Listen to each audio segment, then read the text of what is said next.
আসসালামু আলাইকুম রহমতুল্লাহি ওয়া বারাকাতুহু।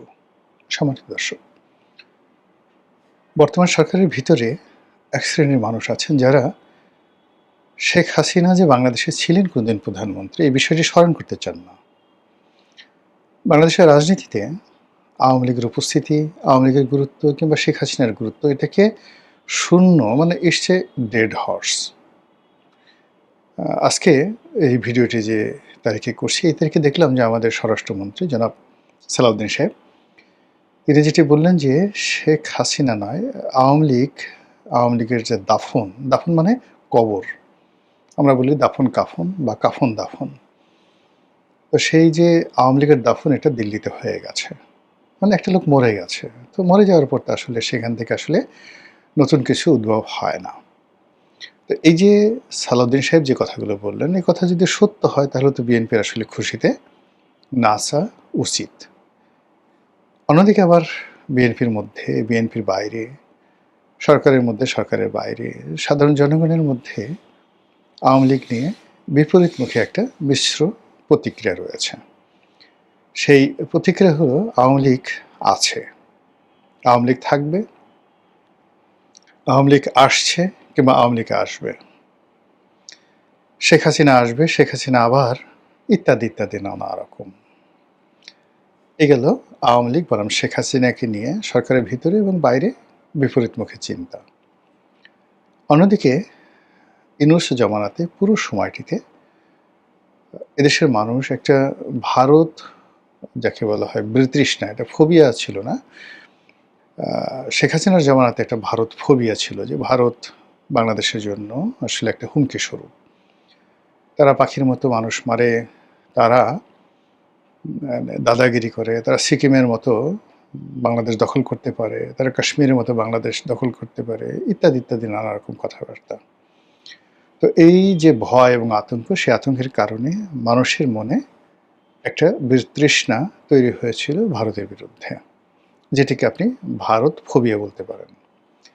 কিন্তু ইউনূস জমানাতে এসে বিভিন্ন প্রচার মাধ্যম, বিশেষ করে সামাজিক মাধ্যম, এখানে জামাতের বট বাহিনী থেকে শুরু করে বিদেশ থেকে যারা ইউটিউব করে তারা, বা বাংলাদেশে যে যে সকল মূলধারার গণমাধ্যম তাদের মধ্যে কয়েকজন আছেন, তারা এতটা প্রবল ভারত বিরোধী হয়ে পড়লেন, অবস্থা দৃষ্টে মনে হচ্ছিল যে বাংলাদেশ এবং বাংলাদেশের জনগণ জাস্ট লাইক রোমান সম্রাট জুলিয়াস সিজারের জমানাতে রোমানদের যেরকম ক্ষমতা ছিল, বা জুলিয়াস সিজারের যে সারা দুনিয়াতে যে ক্ষমতা ছিল, কিংবা ধরুন নেপোলিয়ন বোনাপার্টের সময় ফ্রান্সের যে ক্ষমতা ছিল, ফ্রান্সের নাগরিকদের যে ক্ষমতা ছিল।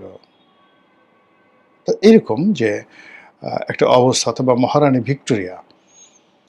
ভিক্টোরিয়ার সময়টাতে ব্রিটিশ নাগরিক এবং ব্রিটিশ সাম্রাজ্যের যে আধিপত্য ছিল সারা দুনিয়াতে, বাংলাদেশ সম্ভবত ওই পর্যায়ে চলে গেছে। আর অন্যদিকে ভারত হলো বাংলাদেশের জন্য একটা ছোট্ট কলোনি। আমরা ইচ্ছে করলে মায়ানমারের মংডু পর্যন্ত দখল করতে পারি, কেন আমরা আরাকান রাজ্য দখল করে নিচ্ছি না? এই ধরনের প্রচারণা আমাদের দেশে ইউনূস জামানাতে প্রবল ছিল। আর ইউনূস সাহেবকে আমরা নক্ষত্রের রাজা মনে করে, অর্থাৎ এই নক্ষত্রমণ্ডলীতে যত নক্ষত্র রয়েছে সেই নক্ষত্রের মধ্যে সবচেয়ে উজ্জ্বল জ্যোতিষ্ক হিসাবে আমরা তাকে মনে করতাম যে এই পৃথিবীতে তার কোনো বিকল্প নেই। আর বাংলাদেশে আমরা যারা জনগণ আছি 18 কোটি মানুষ, 18 কোটি মানুষ মানে 18 কোটি সেনাবাহিনী। এই সেনাবাহিনী দিয়ে আমরা ভারতের সেভেন সিস্টার দখল করতে পারি, মায়ানমারের যে মংডু সেটা দখল করে নিতে পারি, আমরা গাজওয়াতুল হিন্দ করতে পারি, আমরা ভারতবর্ষের দিল্লি পর্যন্ত দখল করে নিতে পারি। এরকম একটা স্বপ্নের ঘোরে আমাদের প্রায় 1.5 বছর চলে গেল। চলে যাওয়ার পর নানা রকম ঘটনা, উত্থান পতন, নানা রকম পদ্মার আড়ালের খেলাধুলার একটা প্রেক্ষিতে আমরা একটা সংসদ পেলাম, একটা ভোট হলো, তারপরে সংসদ পেলাম, প্রধানমন্ত্রী পেলাম, বিরোধী দলীয় নেতা পেলাম, সংসদ চলছে, আমরা জুলাই আগস্ট বিপ্লবের নেতাদের পেলাম, আরও অনেক কিছু পেলাম। কিন্তু সব কিছু খাওয়ার পরে হাওয়াই মিঠাইয়ের মতো, আপনারা যারা হাওয়াই মিঠাই খেয়েছেন, এইরকম বিশাল ছিঁড়ে মুখের মধ্যে দিবেন আর গলে যাচ্ছে, বোঝা যাচ্ছে না যে মুখে আপনি আসলে কি খেলেন, না চকলেট, না কোনো কিছু, না বাতাস, না তুলা, এরকম হাওয়াই মিঠাই। এখন গত ২ বছর ধরে আমরা প্রায় সব ক্ষেত্রে হাওয়াই মিঠাই খেয়ে যাচ্ছি। একটি ন্যারেটিভ, একটি বিষয়, একটি বস্তু একেবারে ফিজিক্সের ভাষা অনুযায়ী স্ট্রাকচার হিসেবে, অবকাঠামো হিসেবে আমাদের এই রাজনীতিতে, অর্থনীতিতে, সমাজ ব্যবস্থায় মডেল রূপে দাঁড়ায়নি। সব কিছুই ফ্ল্যাকচুয়েটিং করছে গত ২ বছর ধরে। ফলে দুর্ভাগ্য এবং অনিশ্চয়তা আমাদেরকে তাড়া করছে, প্রতিটি মানুষকে। যার যার অবস্থানে থেকে আমরা কোনো মানে কাজ করতে পারছি না, চিন্তা করতে পারছি না, স্বপ্ন দেখতে পারছি না, এবং একটা প্ল্যান বা পরিকল্পনা তৈরি করতে পারছি না। This is a huge problem, বিশাল একটা সমস্যা। এখন এই সমস্যাগুলো দূর করার জন্য সবার আগে যেটি দরকার সেটা হলো আমি যা করছি সেই ব্যাপারে আমার একটা অবকাঠামো থাকতে হবে, মানদণ্ড থাকতে হবে। আমি যা স্বপ্ন দেখছি একই অবস্থা, আমার যারা প্রতিপক্ষ তাদের সম্পর্কে আমাদের একটা ধারণা থাকতে হবে। তো এখানে ভারত এখন বিশ্বের অন্যতম পরাশক্তি। আপনি গিয়ে দেখুন, আমরা যে পরাশক্তিগুলো আগে মনে করতাম বিশ্বের ৫টি পরাশক্তি, সেই ৫টি পরাশক্তির যে অবস্থা, এর মধ্যে ধরেন ফ্রান্স এবং ইংল্যান্ড, এই দুটো পরাশক্তি এখন আর পরাশক্তি নেই বললেই চলে।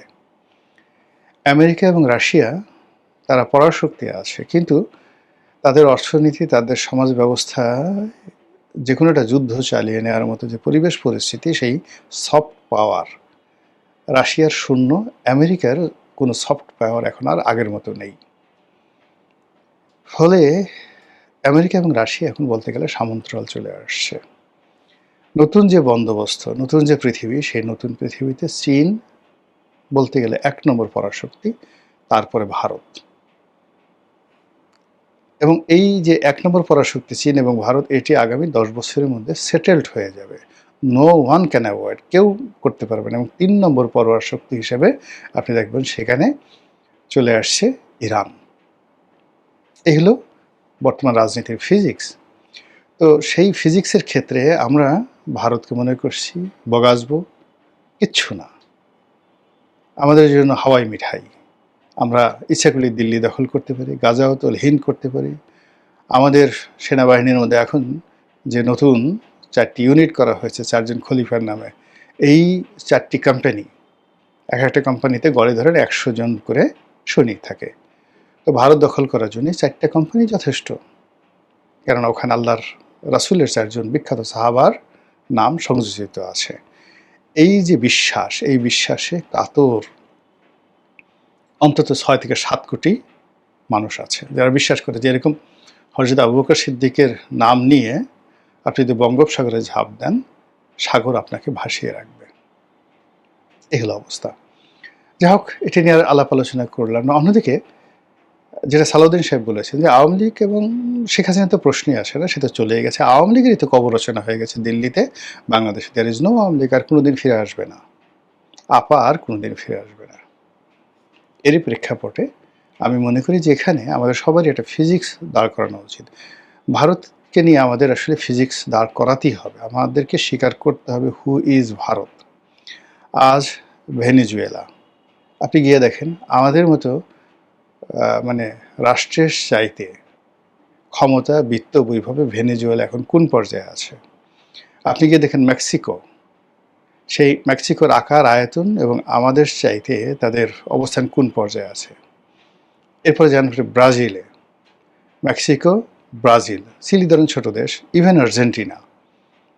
এই যে ল্যাটিন আমেরিকার দেশের বাইরে আবার তাদের প্রতিবেশী কানাডা, এই রাষ্ট্রগুলোর সঙ্গে প্রতিবেশী রূপে আমেরিকা আসলে কি আচরণ করছে, সেই তুলনায় ভারত আমাদের সঙ্গে কি আচরণ করছে। এই রাষ্ট্রগুলো, অর্থাৎ ল্যাটিন আমেরিকার যে রাষ্ট্রগুলো, যেগুলো আমেরিকার চারিদিকে আছে, ইভেন এখন ইউরোপের বন্ধুদেরকে টিটকারি করে যে ধরনের কথাবার্তা ডোনাল্ড ট্রাম্প বলছেন, ইতালি যারা একসময় সারা পৃথিবী শাসন করতেন, রোমান সাম্রাজ্য, holy Roman empire, more than 1000 years ruled around the world, সারা পৃথিবী শাসন করেছে। এবং দ্বিতীয় বিশ্বযুদ্ধের সময় তারা অক্ষ শক্তির দ্বিতীয় অংশ, জাপান তৃতীয়, হিটলারের পরে যেটার নামটা আসে সেটা হল মুসোলিনি।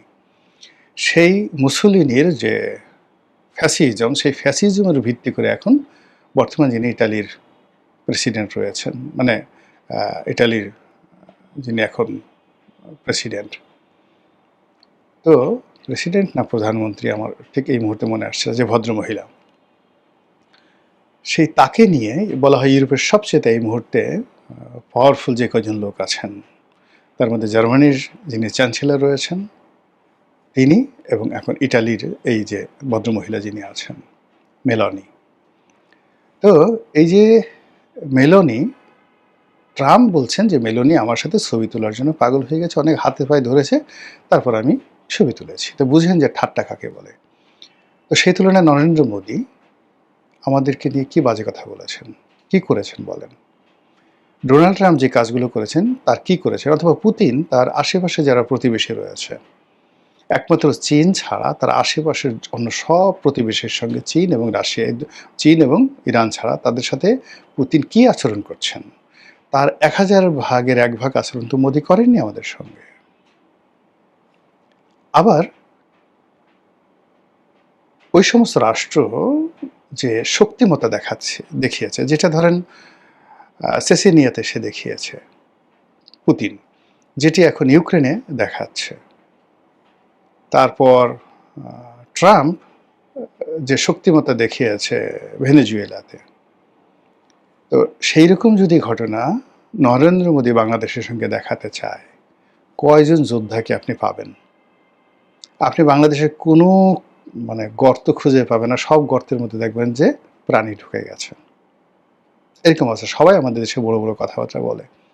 আমাদের দেশে তো যুদ্ধ একা হয়নি, 1000 বছর বাংলাদেশের ইতিহাসে বহুবার আমাদের দেশে যুদ্ধ হয়েছে সরাসরি, এবং সবসময় বিদেশিরা আক্রমণ করেছে, এবং এই বাংলাদেশে আক্রমণ করে বিদেশিরা ব্যর্থ হয়ে ফিরে গেছে, এবং সিঙ্গেল নজির আপনি দেখাতে পারবেন না। যারাই আসছে সবাই বিজয়ী হয়েছে। কাজেই ভারতের যে ফিজিক্স, ভারতের যে অবকাঠামো, ভারতের যে অবস্থান, এটা আপনাকে আগে অ্যাসার্টেন করতে হবে এবং রাষ্ট্রকে নিয়ন্ত্রণ করতে হবে, তার জনগণকে। আদারওয়াইজ আমরা শুধু ইনভাইট করতেছি। সেকেন্ড থিং হলো শেখ হাসিনা 6 কোটি মানুষের নেত্রী। তিনি দিল্লিতে কি রাজবন্দী হিসেবে আছেন, আশ্রিতা হিসেবে আছেন, চাকর হিসেবে আছেন, নাকি তাকে প্রধানমন্ত্রীর প্রোটোকলে ভিভিআইপি মর্যাদা দিয়ে রাখা হয়েছে? এটা একটু খোঁজ নেওয়া দরকার। যদি তাকে গোয়ালিয়র দুর্গের মতো এরকম একটা দুর্গে বন্দি অবস্থায় রাখে, তার খাওয়া দাওয়া ওরকম অবস্থায় রাখে, এবং যে কোনো সময় তাকে বাংলাদেশে ফেরত দেওয়ার জন্য ভারত প্রস্তুত থাকে, এবং ভারত সেটি করবে, এরকম যদি বিশ্বাস আপনার থাকে, ইস্টকে নর্মাল লোকে। কিন্তু যদি তাকে দালাই লামার মতো সম্মান দেওয়া হয় বা তার চেয়ে বেশি দেওয়া হয়, যদি তাকে সোনিয়া গান্ধীর মতো বা অমিত শাহের চেয়ে বেশি প্রোটোকল দেওয়া হয়, তাহলে শেখ হাসিনার দাফন হয়নি, আওয়ামী লীগের কাফন হয়নি। একটা শক্তি বাংলাদেশের ভিতরে আছে, 6 কোটি মানুষ, অর্থবিত্ত ক্ষমতা, তার সঙ্গে ভারতের মতো একটা পরার শক্তি একেবারে লেগে আছে। আপনি চিন্তা করেন যে যে হিট আমেরিকা করেছে ইরানের উপরে, যদি রেজা শাহ পাহলভীর একটা সংগঠন থাকতো, রাজনৈতিক দল থাকতো আওয়ামী লীগের মতো, আপনি কি পরিস্থিতি তৈরি হতো বলেন তো? ভারত যদি আমেরিকা যে কাজগুলো ইরানের সাথে করেছে, তার 100 ভাগের 1 ভাগ বাংলাদেশের সাথে খালি যা শুরু করে, আপনি আওয়ামী লীগের যে সমস্ত লোক গর্তে বসে আছে, তারা কি বসে থাকবে? তারা কাকে কাকে চুমা দেবে? একটু বোঝার চেষ্টা করুন।